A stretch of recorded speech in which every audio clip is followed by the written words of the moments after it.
Hello students, स्वागत है आप सभी का आपके अपने YouTube channel success study hub पर। आज हम एक नए टॉपिक के साथ आए हैं। आज इस टॉपिक के बारे में हम लोग डिस्कस करेंगे और सीखेंगे कि इस टॉपिक में है क्या। ये बहुत ही ज़्यादा इम्पोर्टेंट है आपके लिए। आपके बोर्ड में हर साल एग्ज़ाम्स पूछा जाता है इस टॉपिक से। इस टॉपिक का नाम है ट्रिगोनोमेट्री। ये नाम ग्रीक के 3 वर्ड से मिलकर बना है। पहला वर्ड है ट्राई। Try means 3। दूसरा है गॉन। गॉन मीन्स भुजा। और तीसरा है मैट्रॉन, जिसका मतलब होता है माप। यानी इस चैप्टर में या ट्रिगोनोमेट्री का मतलब 3 भुजा की माप। इसमें हम लोग 3 भुजा की माप करना सीखेंगे। पहले वैज्ञानिक लोग इसी मेथड से या इसी के द्वारा पृथ्वी से सूर्य की दूरी, चंद्रमा से पृथ्वी की दूरी को मापते थे। आज हम लोग इसमें वही चीज़ यानी त्रिभुज के 3 भुजाओं की माप को हम लोग देखेंगे कैसे निकलता है और कैसे निकाला जाता है। तो इस चैप्टर में हम लोग त्रिभुज के समकोण, जो त्रिभुज होता है उसके बारे में पढ़ेंगे, उसको लेकर पढ़ेंगे। जैसे एक समकोण त्रिभुज ये है, ये एक समकोण त्रिभुज है ABC। दूसरा समकोण त्रिभुज अगर इसी में हम ले लें सेम बट, लेकिन इसका नाम ऐसे लिख देते हैं, जिसमें कोण B समकोण है और A और C जो है वो न्यून कोण है। एक राइट एंगल लेकर हम इस चैप्टर में पढ़ेंगे। इस राइट एंगल में A कोण और C कोण एक्यूट एंगल है और कोण B जो है वो राइट एंगल है। इस त्रिभुज में राइट एंगल के जो ऑपोजिट साइड में यानी उसके आगे जो भी साइड्स होते हैं यानी भुजा होते हैं, उसको कर्ण कहा जाता है। ये है राइट एंगल यानी समकोण, और इसके आगे में जो भुजा होगी, इसके सम्मुख में जो भुजा होगी उसको कर्ण कहेंगे। इसको इंग्लिश में हाइपोटेन्यूस कहते हैं। हाइपोटेन्यूस कहते हैं। इसे H द्वारा डिनोट किया जाता है। और अगर इस त्रिभुज में एंगल A की बात करें तो एंगल A के साथ जो भुजा लगा हुआ रहेगा उसको हम संलग्न भुजा कहेंगे। कोण A के साथ, संलग्न भुजा कोण A के साथ।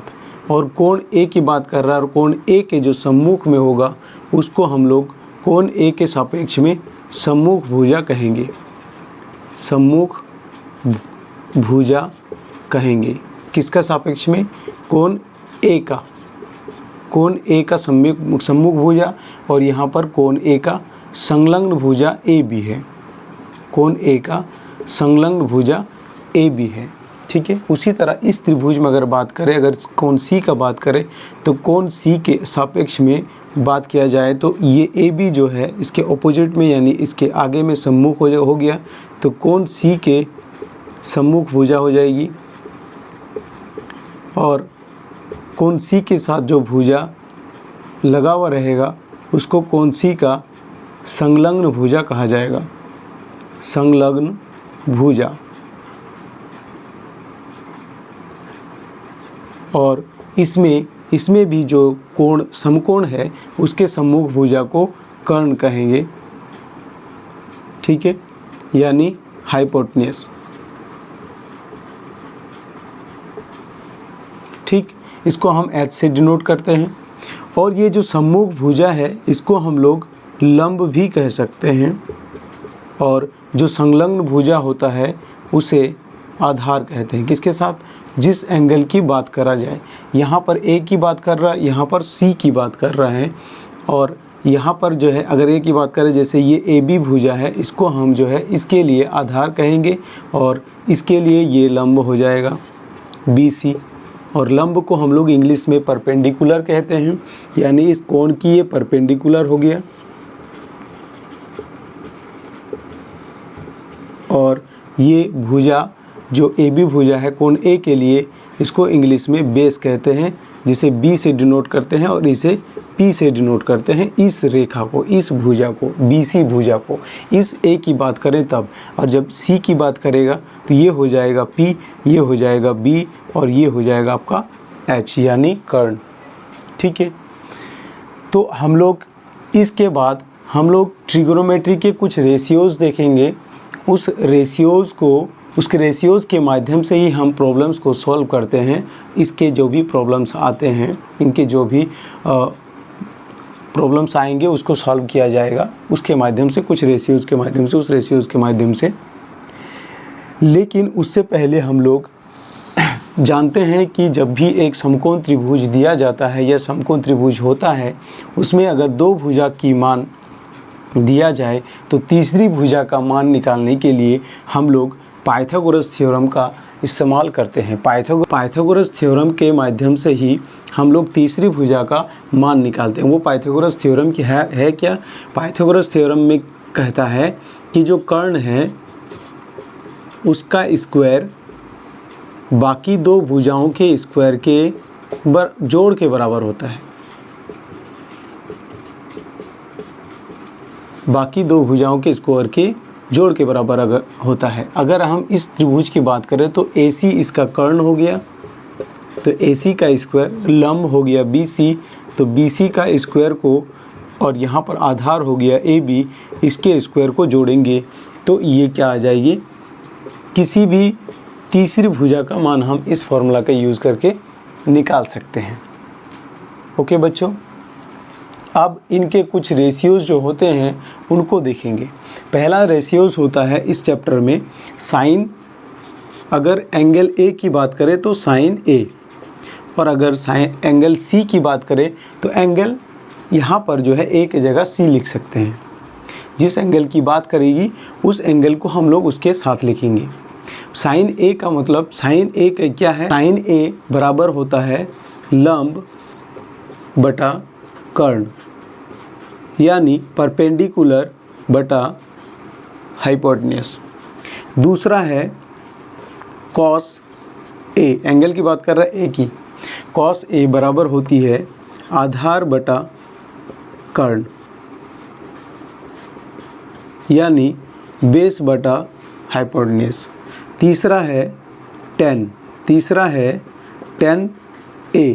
टेन A जो होता है वो होता है लंब बटा आधार, लंब यानी परपेंडिकुलर बाय बेस। ये हो गई 3। इसके और 3 होते हैं, और वो 3 जो होते हैं इनके व्युत्क्रम होते हैं। व्युत्क्रम मीन्स इसके रेसिप्रोकल होते हैं। इसके रेसिप्रोकल होते हैं कोसेक A।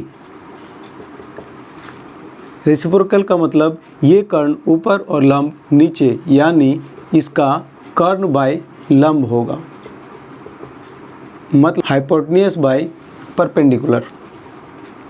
और यहाँ कॉस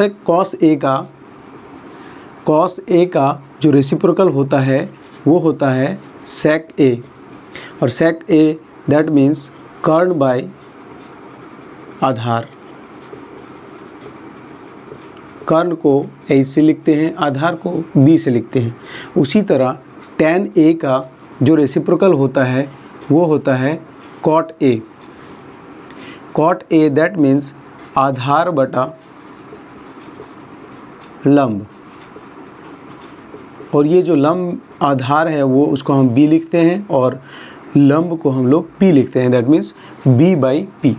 साइन A का लंब बटा कर्ण यानी P by H, cos A का B बटा H, tan A का P by B, cos A का H by P, sec A का H by B, cot A का B बाई P होता है। ये 3, इन तीनों का रेसिप्रोकल ये 3 हो जाएगी जो एक साथ लिखा हुआ है। ठीक है, और इसी फॉर्मूलाज के माध्यम से हम लोग देखते हैं कि साइन A बराबर होता है 1 बाई कोसेक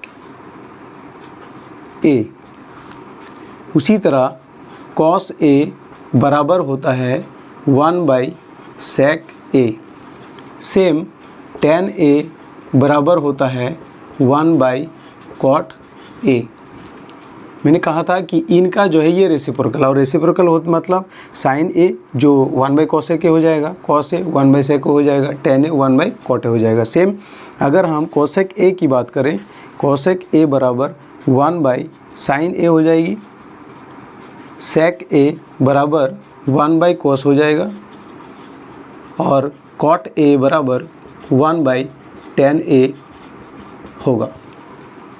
तो बच्चों उम्मीद करता हूँ कि यहाँ तक जितने भी बताए हैं या जितने भी अभी तक डिस्कस किए हैं सभी जितने भी चीज़ें हैं ये आप सभी को समझ में आया होगा। और अगर नहीं आया है तो आप कमेंट बॉक्स में लिखें और कहाँ पर डाउट है ये बताएं। इसके बाद दूसरी वीडियो में हम लोग डिस्कस करेंगे इसके कुछ आइडेंटिटीज़ होते हैं उसके बारे में डिस्कस करेंगे, और इस जितने भी रेशियोज़ पढ़े हैं इससे आने वाले प्रॉब्लम्स को हम लोग सॉल्व करेंगे दूसरे नेक्स्ट वीडियो में। तो तब तक के लिए अगर आप लोगों को ये वीडियो अच्छी लगी है तो लाइक करें, और अगर आप चैनल में नए हैं तो सब्सक्राइब ज़रूर करें। बहुत जल्द दूसरे वीडियो के साथ हम लोग मिलते हैं। Bye bye, take care.